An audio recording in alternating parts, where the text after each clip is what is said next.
పెద్దిరెడ్డి రామచంద్రారెడ్డి కాల్పిచ్చేసినాడని, మిథున్ రెడ్డి చేసేసినాడని ఏమేమో రాసినాడు. అసలు నాకు ఆశ్చర్యం అనిపించింది నిజంగా చూస్తే. ఆర్డీఓ కార్యాలయంలో ఒకవేళ ఏదైనా ఘటన జరిగితే ఆ డాక్యుమెంట్స్ అన్నీ ఎంఆర్ఓ కార్యాలయాల్లో ఉంటాయి కదా, కింద పైన పోనీ కలెక్టర్ కార్యాలయంలో ఉంటాయి కదా. ఆర్డీఓ కింద ఎంఆర్ఓ ఉంది, ఆర్డీఓ పైన కలెక్టర్ కార్యాలయం ఉంది. ఇక్కడ ఏదైనా జరిగితే ఇక్కడ ఉంటాయి డాక్యుమెంట్స్, లేకపోతే ఇక్కడ ఉంటాయి. ఇక్కడ ఒక్క చోటే కాదు, సీసీఎల్ఏలో కూడా ఉంటాయి డాక్యుమెంట్స్ అన్నీ. సీసీఎల్ఏలో కూడా డాక్యుమెంట్స్ అన్నీ ఉంటాయి. సీసీఎల్ఏలో కూడా వదిలేసాయి, ఆన్లైన్లో ఉంటాయి. బటన్ నొక్కితే ఆన్లైన్లో కనపడతాయి నీ డాక్యుమెంట్, నీకేం కావాలో డాక్యుమెంట్స్. మిగతాది కదా దేవుడు ఎరుగు. మరి ఏం జరిగిందని దానికి ఏదో ఘటన ఏదో జరిగింది, ఆడియోలు ఎందుకు కాలేదో దేవునికి ఎరక. దానికి ఏదో చిత్రీకరించి దానికి ఏదో వీళ్ళేదో ప్లాన్ చేసినట్టుగా దానికి అభూత కల్పన క్రియేట్ చేసి దానికి ఏమేమో దాన్ని చేసి కేవలం ఏంది జగన్ రషీద్ దగ్గరికి పోతున్నారు చూడడానికి. మై గాడ్, అసలు ఏ రకంగా ఇది సబమని చెప్పి నేను అడుగుతా ఉన్నా. 7 సార్లు పెద్దిరెడ్డి రామచంద్రారెడ్డి ఎమ్మెల్యే, 3 సార్లు మిథున్ రెడ్డి ఎంపీ. వాళ్ళకు మంచి పేరు ఉంది కాబట్టి ప్రజలు వాళ్ళని ప్రతి సందర్భంలోనూ వాళ్ళని గెలిపిస్తూ వస్తున్నారు. కేవలం వాళ్ళను అబాస్పాలు చేయాలా, వాళ్ళ మీద బురదయ్యాలా, వాళ్ళ ఇళ్ళ మీద ఇల్లే దాడులు చేస్తారు. వాళ్ళ సొంత కాన్స్టిట్యున్సీ వాళ్ళు తిరుగుతూ ఉన్నప్పుడు వాళ్ళ మీద ఇల్లే దాడులు చేస్తారు. దాడులు చేసి కేసులు మళ్ళీ వీళ్ళ మీదనే పెడతారు. వీళ్ళ కార్లను ధ్వంసం చేస్తారు. వీళ్ళ ఇళ్ళ మీద రాళ్ళు వేయిస్తారు. వీళ్ళ కార్లను కాల్ చేస్తారు. రెడ్డప్ప కార్లను అయితే కాల్ చేస్తారు, మిథున్ రెడ్డి కార్లను అయితే పగలగొట్టినారు, ధ్వంసం చేసినారు. కేసు మళ్ళీ మిథున్ రెడ్డి మీదనే కేసులు. ఇంతటి దారుణంగా చేస్తూ ఉంటే నిజంగా ఆశ్చర్యం అనిపిస్తుంది. అసలు రాష్ట్రంలో ఒకసారి గమనిస్తే ఎంత దారుణమైన పరిస్థితి రాష్ట్రంలో జరుగుతూ ఉన్నాయి అని చెప్పి ఒకసారి చూస్తే ఆశ్చర్యం అనిపిస్తుంది నిజంగా.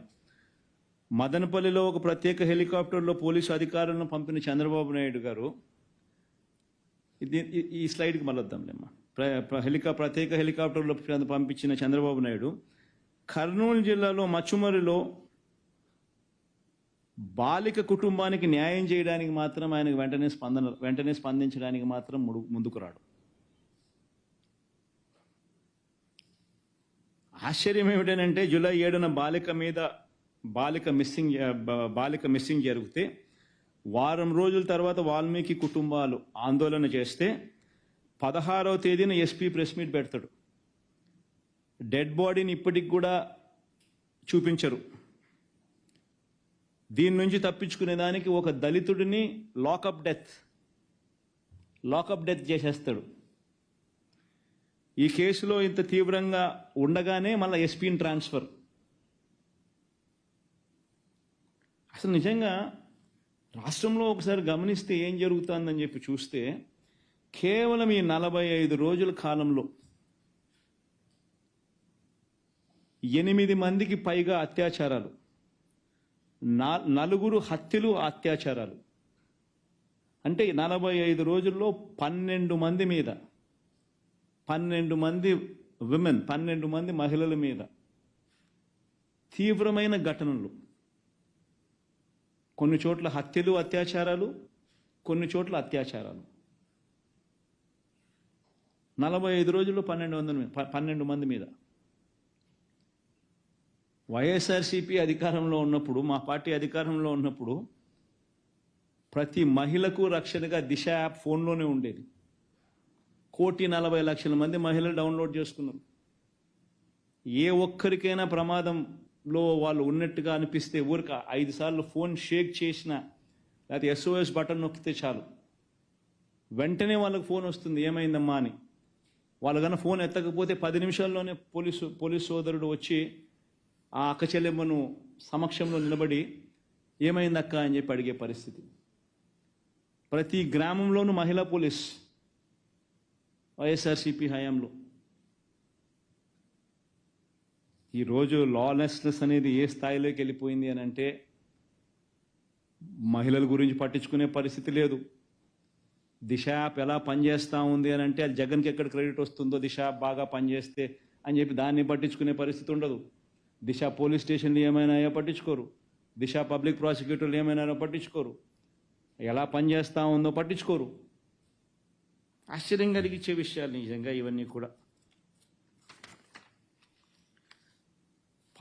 పల్నాడు విషయంలో కళ్ళు నిజంగా ఆశ్చర్యకరం, కళ్ళు నిజంగా పెద్దగా అవుతాయి అంత ఆశ్చర్యకరమైన ఘటనలు.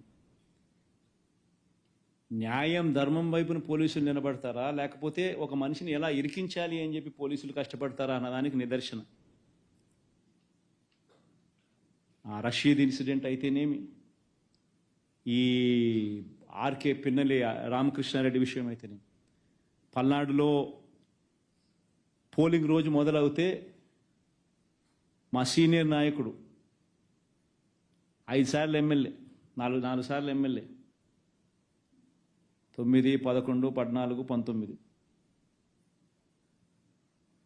మంచి పేరు ఉంది కాబట్టి తను అన్నిసార్లు రిపీటెడ్గా 4 సార్లు వరుసగా ఆయన ఎమ్మెల్యే గెలుచుకుంటూ వచ్చాడు.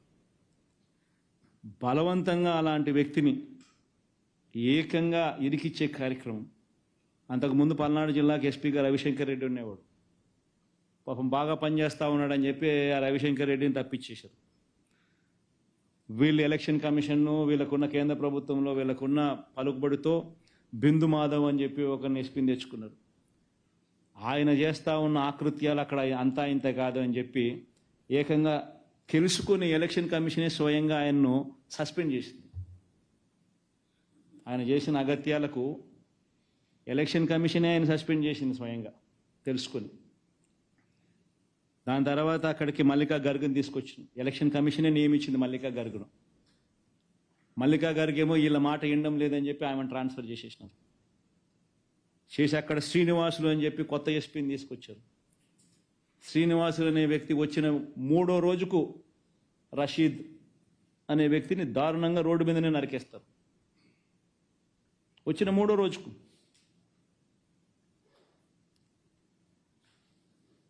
అసలు ఏ రకంగా జరుగుతూ ఉందంటే ఇప్పుడు ఆ స్లైడ్ ఏమో, ఆ రెడ్ బుక్ సైడు ఇది చూడండి ఒకసారి, ఈ సైడ్ ఒకసారి మీరు చూడండి, హోర్డింగ్ చూడండి ఒకసారి. ముఖ్యమంత్రి కొడుకు, మంత్రి, క్యాబినెట్లో మంత్రి ఏకంగా రెడ్ బుక్ అని చెప్పి తాను హోర్డింగ్ పెట్టి రాష్ట్ర వ్యాప్తంగా ఈ హోర్డింగ్ను పెడితే ఏం మెసేజ్ పంపిస్తా ఉన్నాం మనం పోలీసులకు?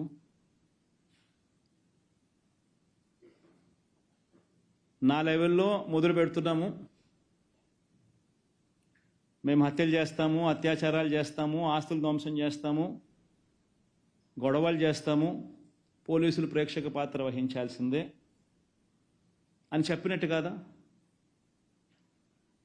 ఎవరైనా కంప్లైంట్ చేస్తే కేసులు పెడితే మీ తోలు తీస్తా అని చెప్పి పోలీసులు చెప్పినట్టు కదా?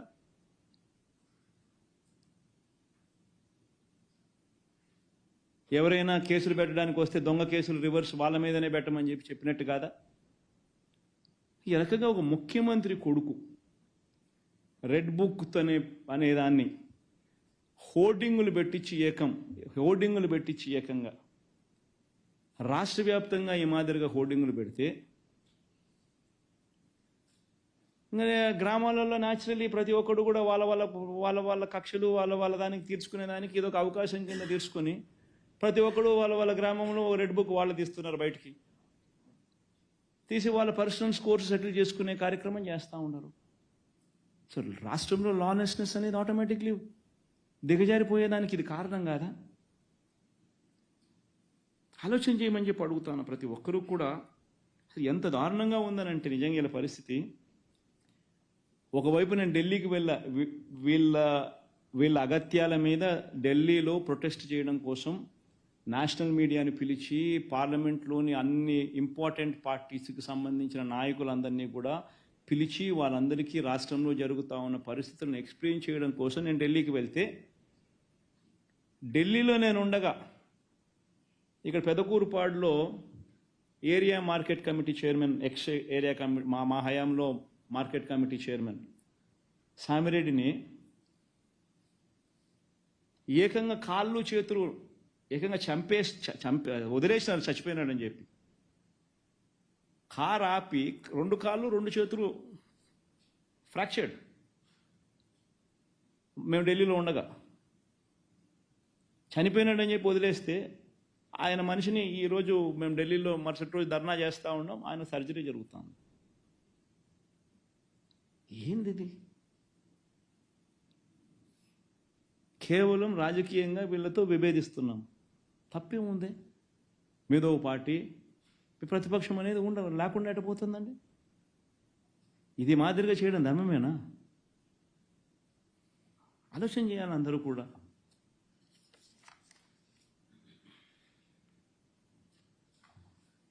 ఈరోజు నిజంగా ఆంధ్రప్రదేశ్ అంటే అరాచకం, ఆటవిక పాలన, రెడ్ బుక్ పాలన. This is the message what you giving. నిజంగా ఈరోజు రాష్ట్రంలో ఏ ఒక్కరూ కూడా రోడ్డు మీదకి రాకూడదు. రాష్ట్రంలో చంద్రబాబు నాయుడు ఇస్తానన్న మాటలు, చేస్తానన్న ప్రామిసెస్, చేస్తానన్న మేనిఫెస్టో హామీలను ఎవరు ప్రశ్నించకూడదు, రోడ్డు ఎక్కకూడదు, అడగకూడదు. ఒకవేళ రోడ్డు ఎక్కి అడిగితే వాళ్ళకి ఏం జరుగుతుంది అని చెప్పి వాళ్ళల్లో భయం కల్పించడం కోసం చేస్తూ ఉన్నాం. ఈరోజు వీళ్ళు అనుకుంటా ఉన్నారేమో, వీళ్ళు తాత్కాలికంగా మేమేదో గొప్ప కార్యక్రమాలు చేసుకుంటా ఉన్నాము, భయం కల్పించినాము, ఎవడు అడిగేవాడు ఉండడు అని చెప్పి అనుకుంటున్నారేమో. కానీ నేను చెప్తా ఉన్నా, ఇప్పటికే చర్చ మొదలైంది. ఇదే చంద్రబాబు నాయుడు గారికి చెప్తా ఉన్నా ఇదే సందర్భంగా, ఇప్పటికే చర్చ మొదలైంది.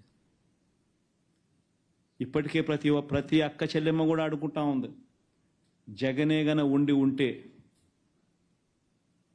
ఈ పాటికి మాకు అమ్మఒడి డబ్బులు పడి ఉండేటివి అని. ప్రతి సంవత్సరం క్రమం తప్పకుండా జూన్ వచ్చేసరికే అమ్మఒడి ఇచ్చే పరిస్థితి. గతంలో 43 లక్షల మంది తల్లులకు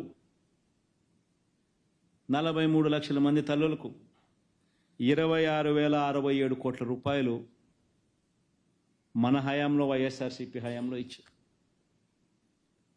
క్రమం తప్పకుండా ప్రతి సంవత్సరం జూన్లో జరుగుతూ పడింది అది.